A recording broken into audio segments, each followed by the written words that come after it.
आप सभी भाई-बहनों का सर्व कल्याण वृक्ष की प्रश्नोत्तर ज्ञान कक्षा में एक बार फिर स्वागत है। आज की चर्चा किसी भाई बंधु ने नर्सरी कक्षा से संबंधित रखी है। देखिए, हम अपनी चर्चाओं में क्योंकि अक्सर सत्संग की आरंभिक स्थितियाँ जो अक्सर देखिए बेमन से सत्संग की स्थितियाँ हैं, फिर कुछ आंशिक मन लगता है, कर्मकांड होने लगते हैं, या यूँ भी आप समझ सकते हो कि ये जितने कर्म कांड या कुछ और अन्य स्थितियां जो आरंभिक स्तर पर परमात्मा से जुड़ने के लिए होती है, इनमें विशेष स्तर पर औपचारिकताएं अधिक होती है परमात्मा की। क्योंकि देखिए, जैसे नर्सरी कक्षाओं से मैं अक्सर अपनी चर्चाओं में इसलिए जोड़ देता हूँ। आजकल तो देखिए प्ले स्कूल चल गया है, pre nursery, nursery, LKG, UKG, फिर पहली, दूसरी, तीसरी, चौथी, पांचवी कक्षा। हालाँकि मेरा व्यक्तिगत जानकारी के अनुसार देखिए, मेरा ऐसा मानना है कि पहली से 5वीं कक्षाओं में भी एक साधारण गतिविधियों, सामान्य ज्ञान के स्तर पर ही बच्चों को आगे भेज दिया जाता है। यानी कि ये सभी आरंभिक स्थितियाँ हैं। अक्सर हम कुछ चर्चाओं में ऐसा भी बोल देते हैं कि बच्चे जैसे रोते-धोते जाते हैं आरंभिक स्तर पर, राजसिक विषयों का सत्संग भी बेमन से होता है। देखिए, कुछ स्थितियाँ केवल समझाने के दृष्टिकोण से कोई इसमें कटाक्ष की स्थितियां नहीं, कोई हल्केपन के मजाक की स्थितियां नहीं। आरंभिक स्थितियां सबकी ही ऐसी होती। देखिए, कभी भी हम किसी बच्चे को 2.5-3 वर्ष के बच्चे को कभी हम गोद में लेकर या उंगली पकड़कर कॉलेज का एडमिशन दाखिला करवाने तो नहीं जाते, और संभव भी नहीं है। तो ये सभी स्थितियां आपको अन्यथा में ना लेते हुए, हालांकि आपने प्रश्न रखा है, तो मैं भी उस पर कुछ अपने व्यक्तिगत विचार कहो, कुछ सैद्धांतिक बातों के आधार पे ही देखिए, तमोगुण, रजोगुण, सतोगुण, ये एक गुणों का एक क्रम है। शास्त्र बार-बार कहते हैं तमोगुण से अच्छा रजोगुण है, रजोगुण से अच्छा सतोगुण है। तो इनका एक क्रम हुआ ना। इसी क्रम को ही हम देखिए, तमोगुण को 1, रजोगुण को 10, सतोगुण को 100 इन अंकों से परिभाषित करते हैं। और हम तो अपनी चर्चाओं में 1000 को परमात्मा या मायातीत महापुरुषों से भी संबोधित करते हैं। देखिए, अलग-अलग वीडियो में जैसे-जैसे कुछ स्पष्टीकरण देना होता है, वैसे-वैसे शब्दों को एक समझाने की एक प्रक्रिया है। इनमें कोई किंतु-परंतु, कोई अन्यथा में या बुरा मानने की स्थितियाँ नहीं। आरंभ बेमन से एक सत्संग की स्थितियों से ही है। शास्त्र भी कोई मना नहीं करते, कोई इसकी निंदा नहीं है। जैसे बच्चे प्ले स्कूल में नर्सरी कक्षा में रोते-धोते जाते हैं। अब कोई छठी 7वीं कक्षा में तो बच्चा रोते-धोते नहीं जाता। बात समझ में आ जाती है, भौतिक शिक्षा का महत्व समझ में आ जाता है। यानी कि जब आप ब्रह्म मुहूर्त में उठने लगते हो, तो इसका अभिप्राय क्या है? सत्संग में स्थितियों का आपको महत्व समझ में आ गया। इसी महत्व को ही ध्यान में रखते हुए देखिए, परमात्मा की प्रेरणा से, गुरुओं के आशीर्वाद से लगभग पिछले 30 वर्षों से 1 डेढ़ 2 बजे का उठने का जो एक संस्कार स्वभाव सा बना, वो इन सभी स्थितियों का ही परिणाम है। देखिए, आपकी जिस स्थितियों में, जिस दिशा में रुचि होगी, उस दिशा की ओर आपकी विशेष प्रकार की प्रतिक्रियाएँ होती हैं, क्रियाएँ होती हैं। ये एक स्वाभाविक स्थितियाँ हैं। हालाँकि कभी-कभी कोई भाई-बंधु ऐसा प्रश्न भी रखते हैं कि देखिए, जब घोर तमोगुण होता है, तो मैं उठ चुका होता हूँ। कभी-कभी उन स्थितियों में हम वीडियो भी बना देते हैं। देखिए, हमारी जो 4100 से अधिक वीडियो हमने बनाई हैं आज तक, प्रसारित हुई हैं। इनमें अधिकांश 99% से भी अधिक वीडियो ब्रह्म मुहूर्त या उससे भी पूर्व के समय में ही बनती है। प्रसारण का समय अलग-अलग। हालाँकि शॉर्ट्स की वीडियो दिन में भी बन जाती है। देखिए, ये सभी अलग-अलग स्थितियाँ हैं। इनके अपने अर्थ समझने हैं। इसलिए हम बार-बार कहते हैं, शाब्दिक स्थितियाँ 1%, फिर अर्थ समझो 10%, फिर उनके भावार्थ समझ लें, तो वो 100% की स्थिति है। एक बार हमने वीडियो बनाई थी शुद्ध ज्ञान के ऊपर। शाब्दिक ज्ञान में कुछ उखड़ा-उखड़ापन सा रहता है।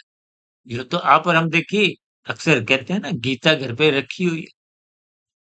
अब कुछ लोग तो केवल उसको आदर भाव से ही लाल कपड़े में लपेट कर मंदिर या कहीं भी एक शुभ स्थान पे रख देते हैं। पढ़ते नहीं हैं। अच्छी बात है रखना। कुछ लोग पढ़ते हैं, चाहे वो संस्कृत की स्थितियाँ हों, चाहे हिंदी की हों, चाहे जैसे भी आप टूटा-फूटा कुछ हम पढ़ लेते हैं। देखिए, मेरा भी संस्कृत का कोई एक ज्ञान विशेष नहीं है, लेकिन हमें तो अर्थ समझने हैं। भाषा संस्कृत हो, हिंदी हो, इंग्लिश हो, किसी भी प्रकार की, ये तो एक माध्यम है। और परमात्मा के साथ जुड़ने के लिए तो आप किसी भी शब्द का इस्तेमाल नहीं करो। कहते हैं ना, आप ध्यान लगा रहे हो, तो ध्यान में कौन-सा कोई शब्द होता है? लेकिन हम स्थितियों को समझते नहीं। देखिए, आप और हम जितना-जितना शास्त्रों को समझेंगे, यूँ तो हम यहाँ तक कह देते हैं, हमारी 4100 वीडियो हो, चाहे 41,000 हो, चाहे 41 लाख भी हो, इनमें भी कोई नया ज्ञान नहीं है और ना होगा।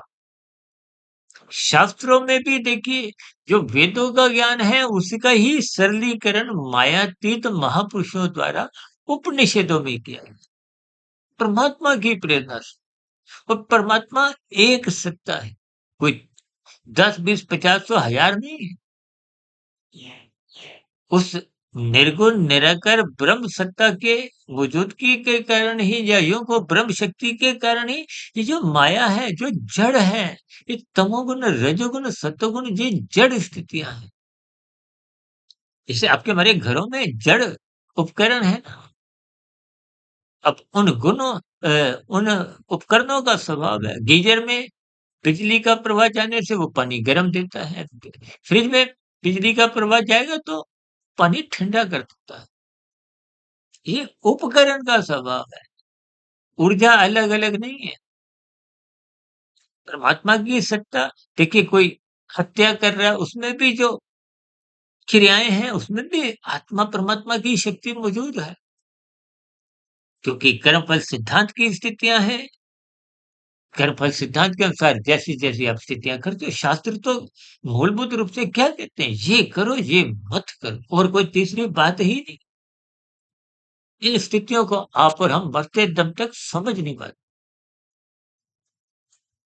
क्योंकि आप इन सभी स्थितियों को हल्केपन में लेते हैं। हम देखिए, भौतिक शिक्षा में 20, 22, 25 वर्ष जीवन के आरंभिक लगाते हैं। किस लिए? संसार को पाने के लिए, संसार को भोगने के लिए। कि मनुष्य योनि, देखिए, कर्म योनि के साथ-साथ साधना योनि का एक विशेष अवसर है। जैसे खिलाड़ी अवसर का लाभ उठाता है तो वो मैच जीत जाता है। आपने भी ये मैच जीतना है। मनुष्य योनि एक जीतने के लिए मिली है। अक्सर हम कहते हैं ना, 55 अवस्था क्वार्टर फाइनल है, ये जो सेमीफाइनल की स्थिति आप युवावस्था से समझो, और फाइनल की स्थिति वृद्धावस्था। यदि फाइनल में भी नहीं जगे तो फिर आप और हम फेल हो जाए, असफल हो जाए। किन्हीं भी स्थितियों में देखिए, इनके अर्थ समझे। इसलिए हम अपनी चर्चाओं में देखिए, आरंभिक की सभी, प्ले स्कूल को हो, नर्सरी, पहली, दूसरी, तीसरी, चौथी, पांचवी, ये आरंभिक कक्षाएं हैं। इनको आप कर्म कांड से जोड़ो, सत्संग से जोड़ो, बेमन से स्थितियां जोड़ो, जब तक आप देखिए ऊँची क्लासों में नहीं जाते, तो वो ब्रह्म मुहूर्त की स्थिति है, वो सतोगुण की शुद्धतम स्थिति है। इन स्थितियों को मात्र देखिए, ये सब बातें कोई शास्त्रों में लिखी हुई आपको नहीं मिलेंगी। ये हम सबके अपने-अपने व्यक्तिगत अनुभव हैं, बात को समझाने के। इसलिए मैं अपनी चर्चाओं में बार-बार क्यों कहता हूँ, मैं आपका मात्र एक आध्यात्मिक मित्र हूँ। एक साधारण स्थितियों में देखिए जब जिस दिशा में आप अधिक समय लगाते हो, अब मुझे 30-31 साल इन्हीं स्थितियों में ही गुज़र गए और पूर्व के जन्मों की भी कहीं न कहीं कुछ स्थितियाँ होंगी जब मुझे उस 30 साल से ये निरंतर संस्कार ब्रह्म मुहूर्त या उससे पूर्व की स्थितियों में जगने का बना। देखिए, हम यहाँ तक भी कहते हैं, एक शुभ संस्कार बनाने में पूरा जीवन छूटा पड़ जाता है। एक बुरा संस्कार मिटाने में भी पूरा जीवन छूटा पड़ जाता है। अब स्थितियों को यदि ऊपर-ऊपर से आप शाब्दिक स्तर पर सुनोगे, समझोगे, आगे भीतर उनके अर्थ नहीं समझोगे या उनके भावार्थ समझने की प्रयास नहीं करोगे, तो स्थितियाँ भ्रमयुक्त हो हम बात को समझ नहीं पाते। तभी तो आज देखिए धर्म की चर्चाएँ ही चर्चाएँ होती हैं। उसको मात्र सीमित अर्थों में पूजा-पाठ तक जोड़ दिया जाता है। जबकि हम सभी मनुष्य हैं। किसी भी स्थिति में वो तो विचार अलग-अलग है। इन सभी स्थितियों को हम बार-बार कहीं न कहीं कुछ न कुछ इन पर एक दार्शनिक स्तर पर भी समझाते हैं, सैद्धांतिक स्तर पर भी समझाने का प्रयास करते हैं और ये समझाने की स्थितियाँ गुरुओं का आशीर्वाद कहो, परमात्मा की कृपाएँ कहो। अन्यथा मायावत की स्थितियों में देखिए गलतियाँ हमसे भी होती हैं, समझाने में त्रुटियाँ हो सकती हैं। हम कोई ऐसी घोषणा नहीं करते कि हमारी किसी भी वीडियो में कोई एक गलत स्थितियाँ में कुछ समझाने में कुछ रह सकती है गल हालाँकि देखिए उपनिषदों का जो सरलीकरण वो भी मायातीत महापुरुषों ने पुराणों में किया। आज भागवत पुराण की चर्चाएँ कितनी होती हैं साप्ताहिक यज्ञ के रूप में। हालाँकि वहाँ भी देखिए यथार्थ स्थितियों पर चर्चाएँ नहीं होती, क्योंकि राजसी मनुष्यों की रुचि कथा कहानियों में आरंभिक स्तर पर होती है। जैसे बच्चे को हम कथा कहानियाँ कुछ सुनाते हैं ताकि उसमें सुधार आए। राजसी मनुष्यों में सुधार क्या है? वो सात्विक बने, इसलिए कर्मकांड बने हुए। कर्मकांड श्रद्धापूर्वक करो। आज कर्मकांड होते हुए दिखाई देते हैं। लोभ से या भय से। लोभ किसका है? संसार को मिल पाने का। भय किसका है? कहीं छीन ना जाए। ये स्थितियों को आप जितना गंभीरतापूर्वक समझेंगे, क्योंकि मैं भी एक मायावत की ही स्थिति में हूँ। जितनी बात मेरे समझ में आती है, मैं उसको तर्कपूर्वक, कुछ युक्तिपूर्वक उदाहरणों द्वारा समझाने का एक प्रयास करता हूँ। यदि वो भी बात आपको कुछ आधी-अधूरी लगे, तो आपके प्रश्नों का सदैव ही हम वीडियो के अंत में बार-बार कहते हैं, स्वागत है। प्रश्नों का, सुझावों का, शिकायतों का। इसलिए जीवन में कहते हैं ना जब जागो तभी सब मिला। मनुष्य जो नहीं जागने के लिए भी जितना अधिक जाग कर हम अपना कार्यशील संस्कार शुभ बना लेते हैं। देखिए पहले के बुरे संस्कार वही तो आपको हमें धक्का देते हैं। कहाँ? संसार में। और कभी-कभी धक्का ऐसा देते हैं कि आप और हम कानून का उल्लंघन करने को बाध्य हो जाते हैं। शास्त्र विरुद्ध पाप कर्म कर जाते हैं। स्थितियों पर तर्कपूर्वक आप चिंतन करें। जहाँ-जहाँ हम कुछ शब्द बोलते हैं, चाहे नर्सरी हो, कुछ भी हो, उनके भावार्थ समझें। अन्यथा स्थितियाँ कभी-कभी फिर समझ नहीं आती। आप जितना आध्यात्मिक यात्रा की ओर मुड़ते जाओगे, ये कर्म योग, ज्ञान योग, भक्ति योग, ये तो साधना की स्थिति है। उससे पहले की सभी स्थितियाँ ही, चाहे वो कर्मकांड की हो या और भी साधारण स्थितियाँ सत्संग की हो। सत्संग का मतलब ही ये है, सत्व-गुण का संग करो। इन सभी स्थितियों को परमात्मा की प्रेरणा से कुछ प्रकाश डाला। हो सकता है आज भी समझाने में कुछ कमी रह जाए, इसलिए आप भी इन पर चिंतन करो। चिंतन ईमानदारी से करें, ताकि मिला हुआ जीवन सार्थक हो। इन्हीं शुभकामनाओं के साथ आज की चर्चा विशेष को यहीं विश्राम देते हैं। कल सुबह ब्रह्म मुहूर्त ज्ञान उपदेश कक्षा में किसी गंभीर नए विषय के साथ फिर मुलाकात करेंगे। तब तक आप अपने आध्यात्मिक मित्र, देखिए मैं कोई गुरु नहीं किसी भी प्रकार की स्थिति, मात्र आपका मित्र हूँ, आध्यात्मिक स्तर पर। इसलिए अपने आध्यात्मिक मित्र सुधीर भाटिया फकीर को इजाज़त दें। आपके प्रश्न, सुझाव और शिकायतों का नीचे कमेंट बॉक्स पर स्वागत है। चर्चा विषय को सुनने के लिए पुनः आप सभी भाई-बहनों को बहुत-बहुत धन्यवाद।